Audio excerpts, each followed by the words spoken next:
Bom dia a todos. Obrigada por estar aqui. Agradeço à organização do TEDx. É um prazer para mim. Já me apresentaram como enfermeira. Sou enfermeira há 28 anos, o que quer dizer que, além de loira, já tenho alguns cabelinhos brancos na profissão. E venho-vos falar de um tema diferente na enfermagem. Diferente porque é novo e recente na enfermagem em Portugal, embora já seja abordado lá fora, nos Estados Unidos, no Canadá, no Brasil, na Austrália, há muitos anos. Hoje, especificamente, vamos falar de bioenergia infantil, mas a minha área de atuação principal e de paixão nos últimos 10 anos é precisamente o toque terapêutico. O que é trabalhar com energia? E claro que trabalhar com energia implica mover a mente. E é nesse sentido que eu estou cá. Como é que todos nós conseguimos mover a mente para conseguir melhor energia? E então, falando de bioenergia infantil, o que é afinal a bioenergia? O que é que nós conseguimos potenciar a nossa bioenergia e a das nossas crianças? Todos nós temos crianças à nossa volta. Filhos, sobrinhos, netos, e muitas das vezes, como educadores, como professores, temos crianças também ao nosso cuidado. Então, como é que nós conseguimos potenciar a energia daquela criança? Como é que nós conseguimos ajudar as crianças a ser felizes? Porque bioenergia implica um equilíbrio entre mente, corpo e energia. Então, a bioenergia, o que é a energia que está em nós? É tudo aquilo que torna possível os mecanismos nossos fisiológicos, as reações químicas nas nossas células, mas principalmente a manutenção da vida. E então está presente nos alimentos que ingerimos, na água que bebemos, no ar que respiramos, mas também em algo que talvez seja novo para vós, mas que para mim é algo muito importante, que é a energia que flui nos nossos centros energéticos. Eu tomei contacto com o toque terapêutico há 10 anos como doente. Após uma cirurgia, tive a sorte de ser cuidada por uma colega que praticava toque terapêutico e que me fez umas sessões no pós-operatório. O que é certo é que, após as sessões de toque terapêutico, eu deixei de precisar dos anti-inflamatórios, dos analgésicos, consegui dormir 8 horas seguidas, coisa que eu já não fazia há uma semana. E, passado uma semana recuperada, estava a trabalhar. E a colega dizia-me, olha, tu também tens de trabalhar, porque tens muita capacidade e tens muito bom fluxo de energia. E eu dizia-lhe, mas olha, o que é isso? O que é esse fluxo de energia? Então fui aprender há 10 anos. Há 7 anos fiz uma coisa diferente. Abri um centro de enfermagem holística. Um centro de enfermagem que me perguntaram quando fui registar, mas um centro de enfermagem holística, o que é isso? Eu disse-lhe, olha, habitualmente os centros de enfermagem dão injeções, faz-se penso, salgaleações, outros tratamentos. Neste centro, nós fazemos massagens, toque terapêutico, relaxamento e cuidamos de uma forma holística a pessoa. Esse centro está aberto há 7 anos. Até ao momento, eu já cuidei de 1000 pessoas. 1000 pessoas que me passaram pelas mãos, a quem eu ensinei a trabalhar com energia. Dessas 1000 pessoas, 180 foram crianças. E é um prazer ver as crianças a trabalhar com energia. A partir dos 3 anos, nós conseguimos pô-las a movimentar a energia no seu corpo. E durante a sessão, porque os pais estão a assistir, ou os educadores, a pessoa significativa que está com a criança no tratamento, e vê a satisfação, o bem-estar e o relaxamento daquela criança quando começa a dizer, eu já sinto formiguinhas no meu corpo todo. E o ar de felicidade. Então, o que é que nós conseguimos potenciar a nível toque terapêutico? É precisamente a energia presente nos nossos centros energéticos. E a forma fácil de eu vos explicar isto, o que é que são os centros energéticos, porque há muitos, isto bem de acordo com a filosofia hindu, há milhares, mas nós vamos falar principalmente dos 7 principais. Imaginem o nosso corpo quase como a Terra, em que temos áreas de maior eletromagnetismo. O que é que acontece nessas áreas da Terra? Há tufões, furacões, tsunamis. No nosso corpo também há áreas muito importantes de energia. E estes 7 centros, cada um deles, eles têm o nome que lhe é dado em hindu, cada um deles tem uma frequência de vibração energética. tem na visualização, e as crianças conseguem muitíssimo bem fazer a visualização, tem uma determinada cor. E também são 7 as cores do arco-íris. E também, na frequência de som, cada um destes centros funciona numa frequência correspondente a uma nota musical. E também são 7 as notas musicais. Estão ligados às glândulas, estão ligadas aos plexos nervosos, e cada um destes centros corresponde a uma dimensão de vida. Eu não vou ter tempo para vos explicar todos, mas fica a curiosidade. Vocês vão procurar na net o que são centros energéticos e quais as dimensões de vida a cada um deles corresponde. A energia flui no nosso corpo em fluxos de energia, aquilo que os hindus chamam de nadis. E onde é que está o comando deste fluxo de energia? Precisamente na nossa mente. Quando eu estou a trabalhar toque terapêutico, é com a minha mente em concentração que eu dirijo o fluxo de energia para a minha mão, que vou colocar na área que eu quero tratar. E então, também temos aqui associado o próprio conceito de saúde, que já em 1984, a própria Organização Mundial de Saúde alterou o conceito de saúde. Então a saúde passou a ser não só do ponto de vista físico, psicológico, mas também tendo em conta a parte espiritual do indivíduo. E esta parte espiritual é aquilo que a gente considera também de energia. Então o toque terapêutico é um método holístico não invasivo que assenta precisamente nesta concepção, de que o corpo tem um fluxo de energia que vem para além da nossa pele. E então conseguimos mobilizar esse fluxo de energia. E conseguimos reorganizar esses campos. E isto traduz-se em melhorias. Desculpem, só peço um bocadinho de água, pode ser?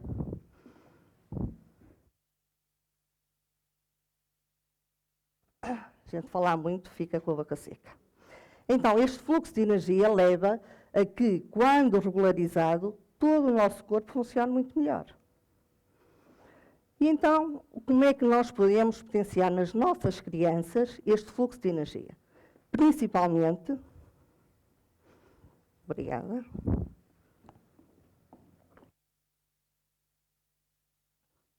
Opa. Então, eu vou-vos falar principalmente destas crianças com características energéticas diferentes, que são as crianças índigo e cristal. Então, quais são as características destas crianças? Vocês vão identificá-las perfeitamente, acontece sempre quando eu falo disto. As crianças índigo são aquelas crianças mais hiperativas, aquelas crianças que vão contra os padrões normais da sociedade. Então, elas não gostam de tarefas repetitivas. Habitualmente não gostam da escola, porque as tarefas são entediantes. Gostam de fazer as coisas de forma diferente. São líderes. São muito apelativos para a justiça, para aquilo que é direito. É aquilo que a gente chama habitualmente guerreiros de luz. Porque eles têm tendência a defender e vão contra tudo aquilo que é padrão. Claro que, como têm características de energia diferente, têm um desenvolvimento também diferente a nível do hemisfério direito, estas crianças resolvem os problemas de forma diferente. E isto vai contra o padrão, habitualmente, dos professores que não aceitam. Em casa gostam de fazer as coisas de forma diferente também. Então, leva a que muitas das vezes sejam incompreendidas e sejam catalogadas de rebeldes, porque eles tornam-se rebeldes e muitas das vezes, quando não compreendidos, até se tornam agressivos. E depois temos as crianças cristal, que são o contrário. São aquelas crianças pacifistas, amorosas, que gostam muito de tudo o que é fantasia. São crianças que gostam das histórias, têm uma paixão muito grande, habitualmente, pela mãe, têm uma ligação muito grande aos animais, à fantasia. É aquilo que nós costumamos chamar os anjos de luz. São aquelas crianças que nos olham com os olhos delas e parece que nos veem a alma. Olham para nós de uma forma completamente profunda. E estão à espera que a gente faça o mesmo. É como se nos estivessem a fazer uma leitura. Claro que estas crianças são muito sensíveis em termos de ambiente. Quando nós detectamos uma criança cristal com este tipo de energia, são aquelas crianças que habitualmente estão quase sempre doentes. porque elas têm uma sensibilidade energética muito grande às pessoas e aos ambientes. E então, os fluxos de energia delas também se alteram. E isso provoca, muitas das vezes, uma instabilidade que leva a uma maior fragilidade.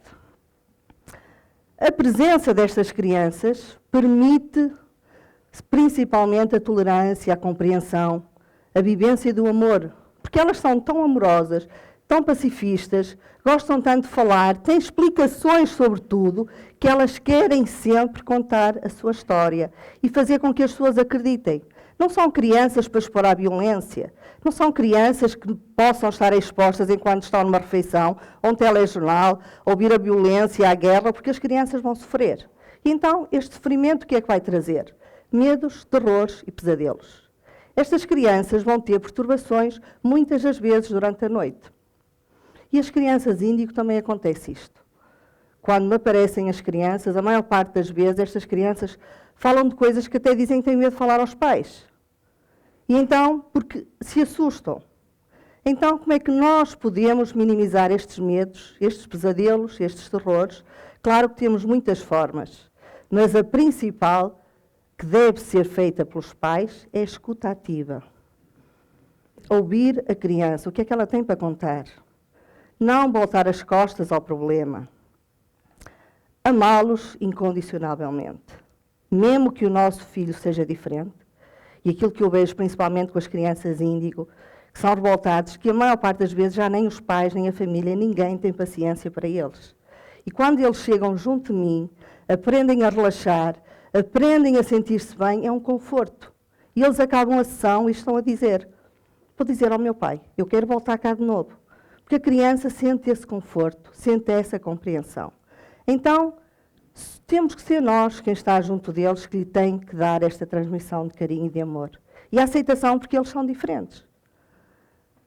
Trazem sistemas neurológicos também diferentes. Vão exigir muita mais compreensão de todos nós. Então, podemos potenciar nestas crianças formas divertidas de trabalhar com energia e de os ajudar a canalizar esta energia. E eu vou falar à frente naquilo que eu chamo a terapia dos sentidos, que é quando avaliamos energeticamente estas crianças, qual é a área sensitiva que eles gostam mais. E então, se é a música, se é a arte, se é o desenho, é aqui que nós podemos potenciar.